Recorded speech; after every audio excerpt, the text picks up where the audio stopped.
Now, here's an interesting thing about that light. The New Jerusalem is described in terms of being built of quite rare materials on earth. We have what we call precious stones, meaning... Just going to ask you about this. Well, we call them precious stones because they're rare, and so we make jewelry of them. And they're just very small supplies of them on earth. It's going to be quite different in the new world. Things that are rare here will be common there. And so the New Jerusalem, it's said, is built, made up of 12 precious stones that we would make into jewelry now. Now here's the fascinating thing, which to me is the final proof that that book is the Word of God, that it must be God-inspired. In the last generation only, we've discovered how to make purer light than we had before. Most light is bouncing around, waves crashing into each other, going in all directions, so that the light coming from that spotlight still lights this side of my face by reflecting off that tinsel up there. We're used to light coming at us from all directions. But we've now discovered how to send light in one direction. Laser light is the most common. You've seen laser light beams straight as a die. But we've also got what we call cross-polarized light. A polarized filter, if you can imagine, allows light through like that. But if you put another polarized filter at right angles to that, you've really got a very fine filter. If you take sunglasses and take one lens and put it at right angles to the other, it goes even darker. It only lets very straight light through. Now, people have taken jewels and precious stones and cut a very thin slice for microscopic purposes, and then shone cross-polarized light through them to see what happens.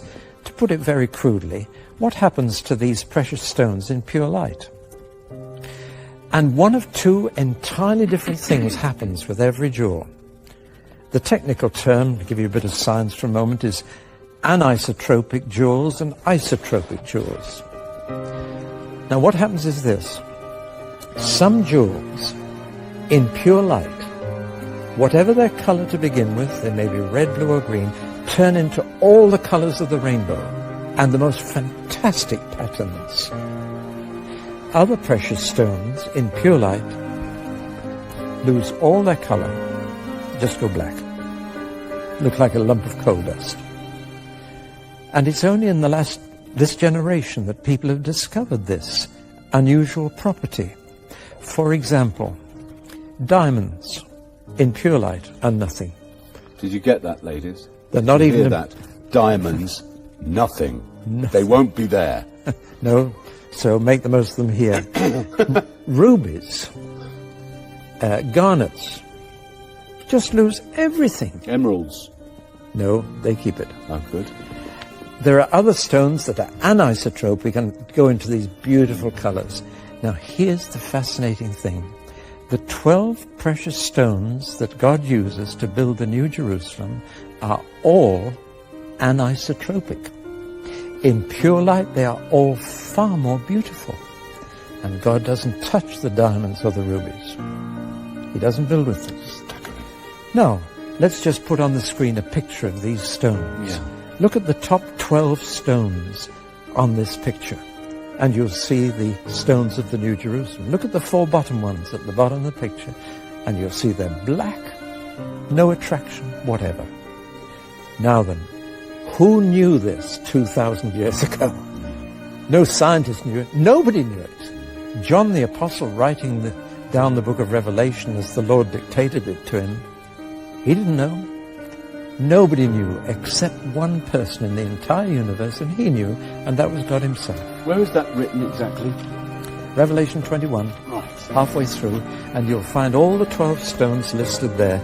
And you can just imagine from the picture we've seen on the screen how beautiful the New Jerusalem is going to be. No need for do-it-yourself decoration or changing rooms there.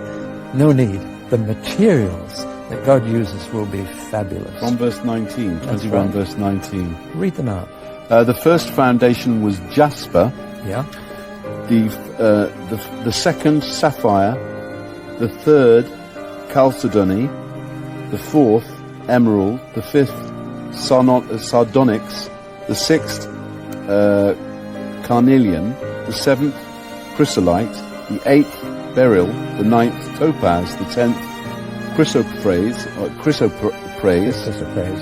the 11th jacinth, and the 12th amethyst. No diamonds, no rubies, no garnets, because they're isotropic. Now, isn't that amazing? To me, that one thing alone would prove that the Bible was inspired by God, because nobody could have known this. They didn't know it until our generation. But there it is. It's just one little indication of how beautiful the whole thing's going to be, and how wonderful it'll be to be there with God and with Christ and his people, and renewed people. People who really have been recycled, so they're all like Jesus, and their characters are right. And there is love, joy, peace, patience, kindness, goodness, faithfulness, meekness, and self-control. As a God, there'd be a lightning strike in 3, 2, 1, now. Okay.